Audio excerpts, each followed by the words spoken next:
So in this week's technique of the week, we're breaking down the Superman punch and the Superman jab.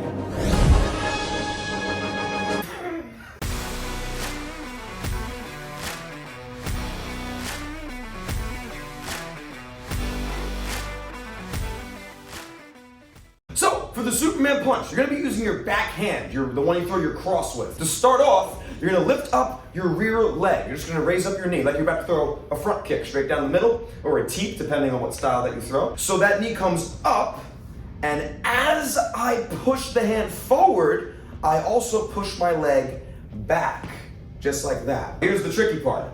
As you're pushing the hand forward and kicking the leg back, your front foot has to hop forward a little bit, just slightly. It doesn't have to be a big hop, it could be a little hop. But as I lift my knee up, that front foot just does a little skip as I come forward. So on the bag, it looks something like this. Maybe I throw that front kick a few times on the bag, right? Then I lift that knee up, straight into the bag. Superman jab, very similar to the Superman punch. What you're gonna do is you're gonna use your front leg instead. So as I lift my front leg and it pushes back, my jab comes out. The biggest mistake people make when it comes to Superman jab, and I'm very guilty of this, as they come up, they bring their shoulder back like this, which always results in you getting punched in the face. Keep that shoulder straight. Don't telegraph it.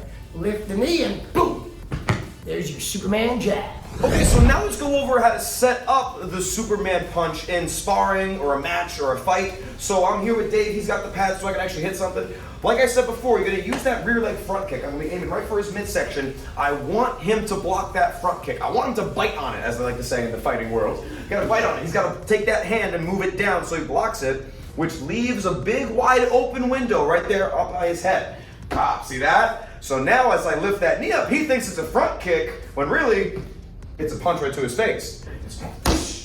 Now, after I throw the Superman punch, I gotta get out of there, I gotta exit. So after I throw the punch, boom, I can step off to the side. Now I cut an angle as well. So I'm here, knee up, drive, shoot off that front foot, so now I cut an angle. Gives me a lot more openings on other things I can do. So the next thing that you could also do is you could change up the rhythm a little bit. Maybe you're throwing your jab. You're popping your jab out there, you're making him think about that. As you throw the jab, you lift up the back leg, and then you throw your Superman punch.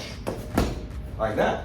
All right, so it's 1, 2. And then you can do the same exit where you step off to the side. Superman jab, step 1. Superman jib, it's gotta be right in there. Superman jib. Like we were talking about before, what you're gonna do is you lift that front leg, and as that front leg comes up, it snaps back. What's great about a Superman jab is it's a rhythm change. So if you're sparring, you're throwing your jab, you're throwing your jab, you're throwing your jab. It's a quick distance and rhythm change. So I went from here to all of a sudden, boom, I'm in his face, I'm in his space a lot faster. Now, what I like to do with this is I follow with my cross. So I throw my Superman jab, as soon as I land, I throw my cross.